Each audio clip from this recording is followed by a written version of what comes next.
evacuation. That's evacuation number 2. Be counting. Oh. After a few weeks again, the same episode repeated itself 4 times. Yes, I went in for evacuation 4 times.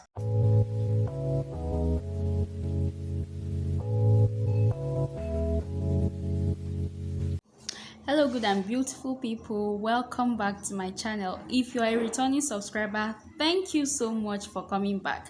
And if this is your first time here, my name is Lizzie Lawan. I create content on godly lifestyle, faith, family, and everything good you can think of. So on this channel, we encourage one another, we learn, and we also grow together. So if this is the type of content you like watching, kindly hit that subscription button and keep coming back for more. So today I'm going to be sharing my TTC story. For those of us that do not know what TTC is, it means trying to conceive. I actually thought this was going to come much later, but I feel this is the right time because of recent I've been having a burden which has been towards those that are waiting on God or seeking God for the fruit of the womb. Like, I just want to get close to them. I just want to encourage them, and all that. So that is why this story is coming now. I'm going to try as much as possible to be brief because I do not want this video to be too long. Try and pick one or more lessons from this story. I got married in the year 2017, and before we got married, that normal, all those serious conversations you'll be having with your spouse now or your partner. So we had a conversation about children, and we're like, okay, we're going to wait few months after getting married before we get pregnant.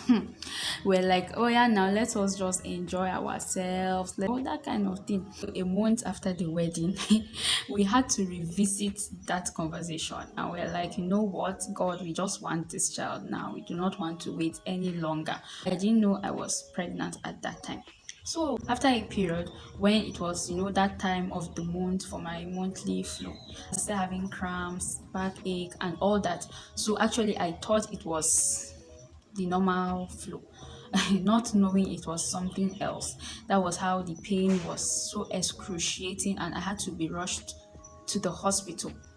And then a pregnancy test was carried out. So the pregnancy test came out positive. Yeah, I'm pregnant.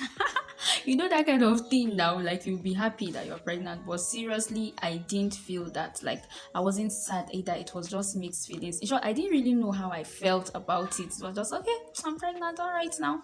So after a while, after 2 weeks, I think, I started having some pains, and then I was bleeding. Like, I bled for days, and then we're like, let's go to the hospital. And then when we got to the hospital, I went in for a scan. I fainted before the scan. Yeah, so a scan was carried out, and then it said incomplete abortion.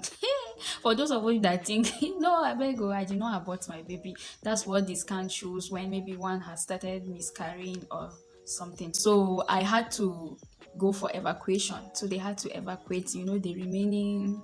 I stayed in the hospital for a while. I was admitted. It was Christmas period. That was the Christmas that I didn't really get to enjoy because I was on the sick bed. So I thought that was over and all that. 2 weeks exactly.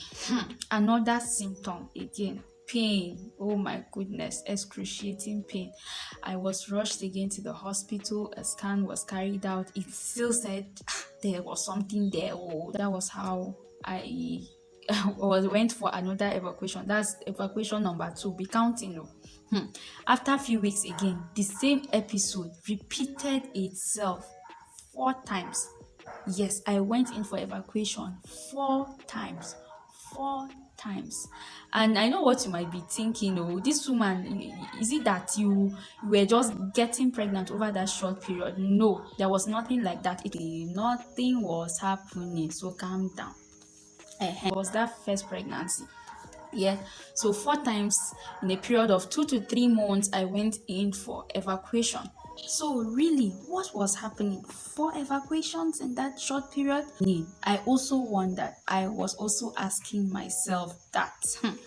That's how it continued till I met this wonderful doctors. Suspecting, going by the history and everything, they started suspecting ectopic pregnancy. So ectopic pregnancy is when the fertilized egg implants in other areas rather than the uterus, yeah, and the womb as we know it. So it could implant in the fallopian tube, it could be in the cervix, and it could be in the ovary and other areas. So they started suspecting that case, and then a laparoscopy was carried out on me. Laparoscopy, so a small tube was inserted in my navel just to check and confirm if what they were suspecting was the case. And then when that was done, yeah, it was actually the case. It was an ectopic pregnancy. In fact, my fallopian tube was already ruptured. One fallopian tube was already ruptured, and then they had to do an emergency surgery to remove the whole fallopian tube, and also fibroid was also removed. So normally a female has two fallopian tubes, and fallopian tube is very important when it comes to fertility because that's where fertilization takes place. The egg and the sperm meet, then it moves to the uterus to form a fetus. So I had to run inside because Nana Niger I did, so mosquitoes plenty outside. I don't want to come down with malaria. So let's continue this story. So after the surgery, we were asked to wait a while before trying to take in. 6 months passed, nothing. 1 year, nothing. 2 years, nothing. 3 years, getting to 4 years, there was still nothing. And within that period, if I had been okay health wise, it should have been a different thing. But it was that one health challenge to another. And then that was how I'll go in for scans, and I'll be diagnosed with something different. Another time, another thing. Another time, they said that it's the hydrosalpinx. That is when fluid blocks the fallopian tube due to an infection or injury. So my other fallopian tube, the remaining one, I was having hope on. It was blocked. It got infected. And the doctor asked me, when it reaches that point that the doctor will tell you, my sister, pray that this thing or this infection or whatever it is will clear. If not, the only way you can get pregnant is through IVF. It got to that point. So that was it. Prayer. When he said that, I was not scared. Well, I kept trusting God for my healing and also to conceive. I will not lie, those waiting periods were not easy. I will not say it did not disturb me. I know there are people that have waited for long or have waited longer than I did, but and I know it's not easy no matter how many years it is it 1 year, 2 years, three, or even more than I experienced. It is not easy at all. So I got disturbed at some point. I downloaded apps. I tracked my ovulation. When it's time for me to ovulate, hey, my husband will not hear what do. Hey, babe, I'm ovulating. No, I'm ovulating. No, when something happen. No. When it was time for that monthly flow, as the blood is flowing, my tears are also flowing. So like especially times that I start having symptoms like pregnancy symptoms, and then boom, I just see anti-flow coming out. That's how my tears will also be flowing with it too. There were times that we started asking ourselves questions, what really went wrong? Like, God, is this something we did that this is happening to us? Okay, have mercy upon us. There were just questions upon questions. There was a day that one of my friends invited me for her son's birthday. I went there, other mothers were with their children. No, stop playing, come back here, this, that one. My sister was just sitting down there alone. That was how I started thinking about my life. That was how I started thinking. I was like, say now, as I came here, sure I would have come here with my child. You know, I was so moody during that birthday party. That's how I just sat down there, and it was just tears, physical tears that did not come out of my eye, but I was crying in my heart. So I had to call my husband to come and pick me to go back home. This is just one experience out of like the many I have experienced. So there are times that people will say, to them is a harmless talk, oh, but to you, you just feel attacked. Like I felt attacked. And then there are some people that their own was intentional, like it was intentional. They say some kind of funny things, they say some kind of nasty things to you, which which is not it. Like it wasn't funny at all. In the midst of all this, what kept me going was the love and care I had from my sweetheart, my hubby, my husband. Yes, it kept me going. He never complained for once. Like, and then the love I was getting from my in-laws, like they never for once pressurized me. Like they are so amazing. The love I had from my family and also others that were around me, friends, there were people that really showed genuine concern. There were people that prayed for us. There were people that like will go on fasts for us. There were people that will just call to encourage. They will just be like, "I'm praying for you." So really, I surrounded myself with godly people. I joined a community of people with my case on social media, WhatsApp, Instagram, and all that, and that kept me going. They kept pushing me, and it kept me going. So, really, there are things to do when you are in that waiting period, when you are in that waiting room. I think I should make a video about that. Yeah, anticipate that video. But with all this, I won't say at one point, like, I totally surrendered everything to God, letting go of my understanding and trying to seek my own ways. No, I didn't do that. It was on this fateful day when I went for a program. We so prayed. I prayed to the extent that my head was banging. And then I came back home. So I and my husband were just having a conversation, and then we started talking about our case. And then it was at that point that we realized that we had not totally given it all. Like we had not totally surrendered it all to God. We had not totally let go of our understanding. We had not totally let go of our methods. And then we just let go. We're like, okay, see, this marriage, we will enjoy it. With or without children, we will enjoy it. God knows the best time. His plans for us are good. So at this point, let us totally give Him all. Let us totally trust Him. Let us totally surrender and just let go of ourselves and just leave it to Him. It was when we got to that point that we did not know that we were in for a miracle. Yes, we were in to receive our answer. A few weeks after that, someone sent me money. I just saw a lot of 10,000 naira. I called her and asked her, "Madam, what is this money for?" And she was like, "It's for your baby." I was like, "Sure, baby? Which baby?" I was like, "This is for your baby. So whatever you do with that money, make sure, even if you use it for yourself, make sure you get your baby something, even if it's a pair of socks." Hey. I was like, okay. That was how we went to a baby store.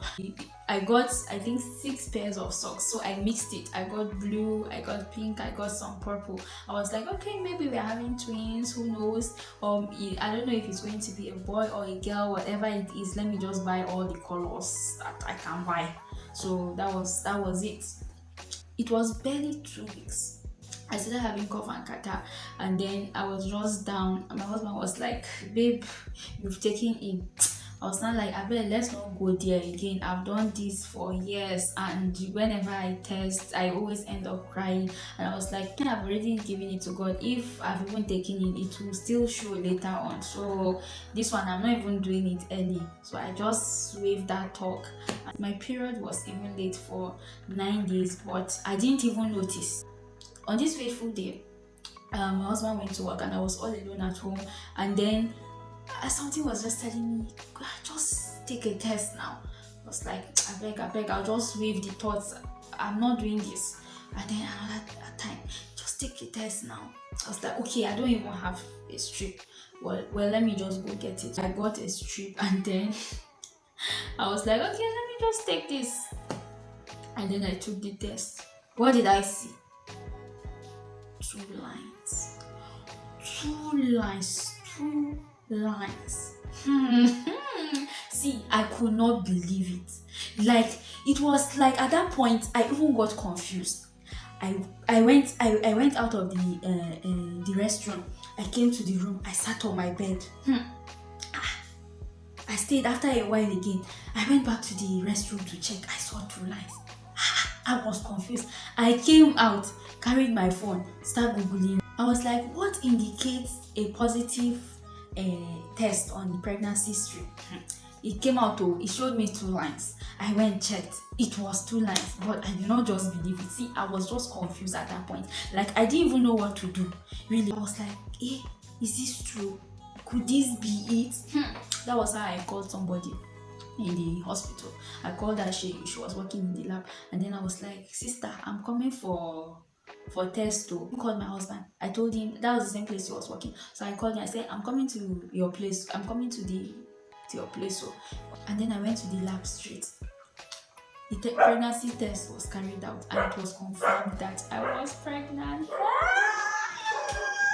Like, oh goodness, that news was just so exciting. That was like one of the happiest moments of my life. That was how I just carried that test result. I just started like running to my husband. Before then, I already planned that, hey, the day I will find out I'm pregnant, the kind of way I will use to, the way I will tell my husband about it, the surprising way I will tell him about it. At that point, I did not really think about it though. Hey, as he just saw me, he said, as he saw me, he just knew something had happened, and he just knew that I had already found out I was pregnant. That was how we just were so excited.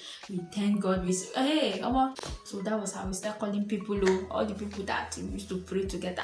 Hey, I'm pregnant, we're pregnant, we're pregnant. So God did it. At last, He came through for us. So my pregnancy was smooth, my delivery also, and now I have an adorable, a very cute 2-year-old baby girl. I just want to encourage you.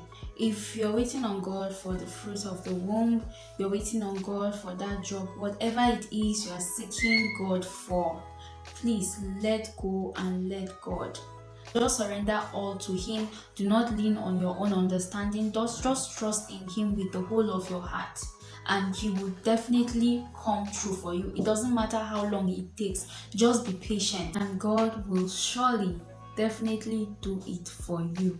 So thank you so much for watching this video. If you haven't liked, please do, so it can spread to more number of people on YouTube. And if you haven't subscribed, hit that subscription button. Thank you. Remain blessed. See you in my next video. Bye.